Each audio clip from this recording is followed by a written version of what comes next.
আসসালামু আলাইকুম। অনেক দিন পর আসলাম। আসলে আমি একজন সিভিল ইঞ্জিনিয়ার। সিভিল রিলেটেড কিছু বিষয়ে কথা বলি, নিজে অনেক কিছু জানার চেষ্টা করি এবং কনস্ট্রাকশন কাজে কারো সহযোগিতা হয় কিংবা আমার কোনো কথার মাধ্যমে কারো উপকার হবে সেই চিন্তা থেকেই চেষ্টা করি কথা বলার জন্য। কিন্তু গত দীর্ঘ 1 মাস যাবৎ বাংলাদেশের উপর দিয়ে যে একটা কালবৈশাখী ঝড় বয়ে গেছে, সেই কালবৈশাখী ঝড়ের মধ্যে এই সকল বিষয় নিয়ে কিংবা আমার ইঞ্জিনিয়ারিং রিলেটেড কোনো বিষয় নিয়ে কথা বলার সময় কিংবা মুহূর্ত ছিল না। আমি একজন বাংলাদেশের নাগরিক হিসাবে কোটা আন্দোলন চলাকালীন সময়ে আমার যতটুকু সম্ভব হয়েছে ফেসবুক, ইউটিউব কিংবা আদার্স মাধ্যমে কিংবা রাস্তায় গিয়ে যতটুকু সম্ভব হয়েছে চেষ্টা করেছি তাদের সাথে থাকার জন্য। কিন্তু আমাদের কোটা আন্দোলন চলাকালীন সময় আমরা অনেক ভাইকে হারিয়েছি, যার মধ্যে ছিলেন সর্বপ্রথম যিনি শহীদ হয়েছেন তিনি হচ্ছেন আবু সাইদ ভাই। এছাড়াও আছেন মুগ্ধ, মোহাম্মদ ওয়াসিম, দীপ্ত দে, ফয়সাল আহমেদ, এছাড়াও আরও নাম না জানা অনেকেই। আমি একজন ক্ষুদ্র মানুষ, আমি জানি আমার অনেক ভুল ত্রুটি হতে পারে, কিন্তু আমার কাছে মনে হচ্ছে আমার ভিতরে যে বিষয়গুলো মনে হচ্ছে যে আমি চিন্তা করলাম আমার এই ছোট মানুষে আমার যে বন্ধুবান্ধব কিংবা যারা আমার ফেসবুক ফ্রেন্ড আছেন তাদের সাথে শেয়ার করি। যদি তাদের কাছে মনে হয় যে আমার যে বিষয়গুলো আপনাদের সাথে শেয়ার করতেছি সেগুলো যদি যৌক্তিক মনে হয় অবশ্যই এই ভিডিওটা শেয়ার করবেন। কারণ আমরা জানি বাংলাদেশ 1971 সালে স্বাধীন হয়েছিল। স্বাধীনতার 50 বছর পরেও দেখা গিয়েছে বর্তমান সময়ে কে যুদ্ধ করেছে কে যুদ্ধ করে নাই সেই সকল বিষয়ে কিংবা সেই সকল আপনার চার্ট তৈরি করা হচ্ছে। তার চাইতে হাস্যকর কিংবা লজ্জার আর কিছু হতে পারে না। তাই আমি বলতে চাই বর্তমানে বাংলাদেশ দ্বিতীয় যুদ্ধ স্বাধীন করেছে। কারণ আমরা 71 সালে স্বাধীন হয়েছি পাকিস্তানি হানাদার বাহিনীর কাছ থেকে, কিন্তু বর্তমানে আমরা বাংলাদেশ স্বাধীন হয়েছে স্বৈরশাসকের কাছ থেকে, যেখানে কথা বলার স্বাধীনতা ছিল না, অন্যায়ের প্রতিবাদ করার স্বাধীনতা ছিল না। সব কিছুতে জি হুজুর, হ্যাঁ হুজুর, জি ম্যাডাম, হ্যাঁ ম্যাডামের মধ্যে থাকতে হইতো। যে যেভাবে পার্সে লোড করতো, কোনো কিছু বলার সাহস ছিল না। যেহেতু এখন আমি একটা স্বাধীন দেশে বসবাস করি, সেহেতু আমার মনে হয়েছে আমি আপনাদের সাথে বিষয়টা শেয়ার করি যে দ্বিতীয় যুদ্ধ চলাকালীন সময় অর্থাৎ কোটা আন্দোলনের মাধ্যমে বাংলাদেশকে দ্বিতীয়বার স্বাধীন করার মাধ্যমে যে সকল ভাই, যে সকল শহীদ হয়েছেন এবং যারা আহত হয়েছেন এবং যারা এখনও বিভিন্ন হাসপাতালে চিকিৎসাধীন অবস্থায় আছেন, তাদের প্রত্যেকের এখনই উচিত আমাদের নাম সংগ্রহ করা এবং তাদের পরিবারের পাশে দাঁড়ানো। আর যারা মেডিকেলে ভর্তি আছেন তাদের সুচিকিৎসার ব্যবস্থা করা রাষ্ট্রীয়ভাবে, যেন আবার আমাদের 50 বছর পর কিংবা 30 বছর পর কিংবা 20 বছর পর বলতে না হয় আমাদের কারা কারা কোটা আন্দোলনে শহীদ হয়েছিলেন, কারা কারা স্বৈর শাসক হটানোর আন্দোলনে শহীদ হয়েছিলেন।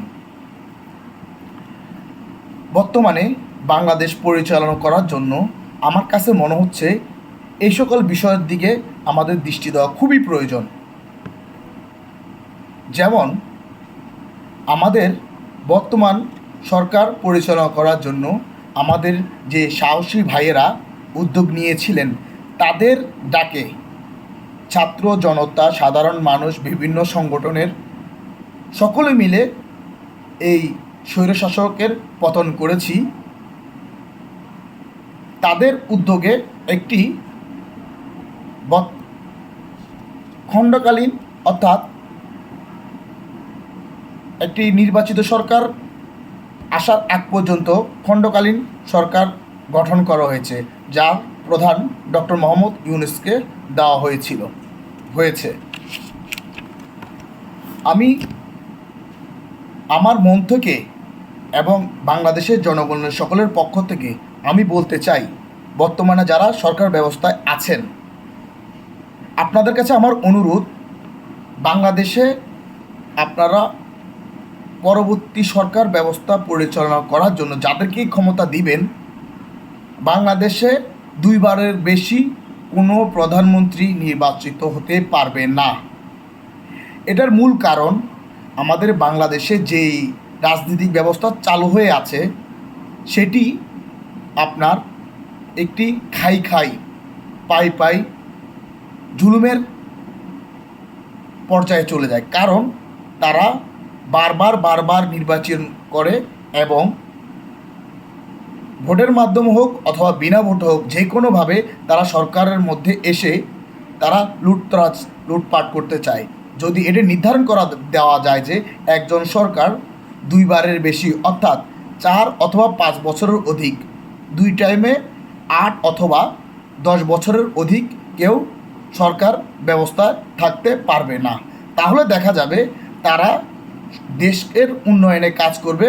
কারণ তারা জানে তারা 2 টার্মের পর অর্থাৎ 2বার নির্বাচন করার পরে ওনারা সরকারে থাকবেন না। সেই ক্ষেত্রে তাদের চিন্তায় থাকবে তাকে জবাবদিহিতার আওতায় আসতে হবে। তাহলে আমার দেশের দুর্নীতি অনেকাংশে কমে যাবে বলে আমি মনে করি। দ্বিতীয়ত, আমার চাওয়া এবং আমার মনে হয় আমাদের বাংলাদেশের জনগণের সকলেরই চাওয়া, স্কুল, কলেজ, মাদ্রাসা, বিশ্ববিদ্যালয় এই সকল স্থানে কোনো প্রকার কোনো সাংগঠনিক রাজনৈতিক কোনো কার্যকলাপ পরিচালনা করা যাবে না। অর্থাৎ দেশীয় যে সকল রাজনৈতিক সংগঠন থাকবে তাদের কোনো রাজনৈতিক কার্যকলাপ পরিচালনা করা যাবে না। কিন্তু ছাত্রদের মধ্যে বিভিন্ন প্রকার সামাজিক কার্যক্রম অর্থাৎ আপনার বিতর্ক প্রতিযোগিতা, সামাজিক কার্যক্রমের সাথে সংযুক্ত থাকতে পারবে। এছাড়াও ওনাদেরকে বিভিন্ন অ্যাক্টিভিটির সাথে সংযুক্ত করা যাবে, সেটা নিয়ে আমি একটু পরে আলোচনা করব। তৃতীয়ত, বাংলাদেশের কোনো আইনশৃঙ্খলা রক্ষাকারী বাহিনীকে সরকারি কাজে নিয়োজিত করা যাবে না। অর্থাৎ বাংলাদেশ সরকার যারাই নির্বাচিত হবেন তাদেরকে প্রোটোকল দেওয়ার জন্য, তাদের কথা শোনার জন্য কোনো প্রকার আইনশৃঙ্খলা রক্ষাকারীকে ব্যবহার করা যাবে না। বর্তমানে আমার বয়স 32 থেকে 35 বছর। এই 35 বছরের জীবনে আমরা দেখতে পাই যে বা যারাই আপনার সরকার ব্যবস্থায় থাকেন না কেন, তখন তারা যে সরকার আসবেন তারা পুলিশ, সেনাবাহিনী, নৌবাহিনী, বিমান বাহিনী প্রত্যেককে তাদের কবজায় এনে তাদেরকে ব্যবহার করেন। দেখা যাচ্ছে যে সরকারের ব্যবহারের হাতিয়ার হয়ে ওনারা কাজ করতে হয়। পরবর্তীতে জনগণের কাছে তারা খারাপ কিংবা তাদের জনগণের বিপরীতে দাঁড় করিয়ে দেয়, যেটা বর্তমান পরিস্থিতিতে আমরা দেখতে পাচ্ছি। আমাদের বাংলাদেশ পুলিশকে জনগণের বিপরীতে দাঁড় করিয়ে দিয়েছেন, যেটা কোনোভাবেই কাম্য না। এছাড়াও আপনার দেখা যায় বাংলাদেশ টেলিভিশন শুধুমাত্র সরকারের গুণগান চাটুকারিতা করার জন্য সারা জীবন চলতে থাকে, যেটা বাংলাদেশের জনগণের ভ্যাট এবং ট্যাক্সের টাকায় পরিচালনা করা হয়, কিন্তু সেখানে সরকারের কথা মতো পরিচালনা করা হয়, যেটা করা কোনোভাবেই যাবে না। চতুর্থ যে বিষয়টা, ওইটাও খুবই গুরুত্বপূর্ণ বিষয়। দেখা যায় বাংলাদেশে গ্রাম অঞ্চল কিংবা শহর অঞ্চলে যে সকল চেয়ারম্যান, মেম্বার কিংবা কাউন্সিলর থাকেন তারা ক্লাস 2 পাস, 3 পাস, 4 পাস, কিছু জায়গায় দেখা যায় সে স্বাক্ষর দিতে জানে না। কিন্তু ওই চেয়ারম্যান, মেম্বার কিংবা কাউন্সিলররা আমাদের শিক্ষিত জনগণকে এমনভাবে ভাব দেখিয়ে নির্বাচন করে যখন পাশ করে, এমনভাবে ভাব দেখায়, দেখা যাচ্ছে আমার দেশের শিক্ষিত জনগণ, ছাত্র জনতা, অন্যান্য মানুষরা কিছুই জানে না, তারাই সব কিছু জানে। তাদের কাছে ক্ষমতা যাওয়ার কারণে আমার দেশের হরিলুট হতে থাকে। কারণ সে না জানে শিক্ষা, তার কাছে আছে না শিক্ষার জ্ঞান, না আছে সামাজিক জ্ঞান, না আছে রাজনৈতিক জ্ঞান। কোনো কিছু না থাকার পরেও বাংলাদেশের আমাদের আইনি কাঠামো দুর্বল হওয়ার কারণে তারা রাজনীতিতে আসতে পারে এবং তাদের কাছে তারা হয়ে যায় আমাদের নেতা। তাই আমার জোরালো আবেদন, চেয়ারম্যান, মেম্বার এবং কাউন্সিলর হতে হলে মিনিমাম এসএসসি পাস অর্থাৎ 10ম শ্রেণী পাস হইতে হবে।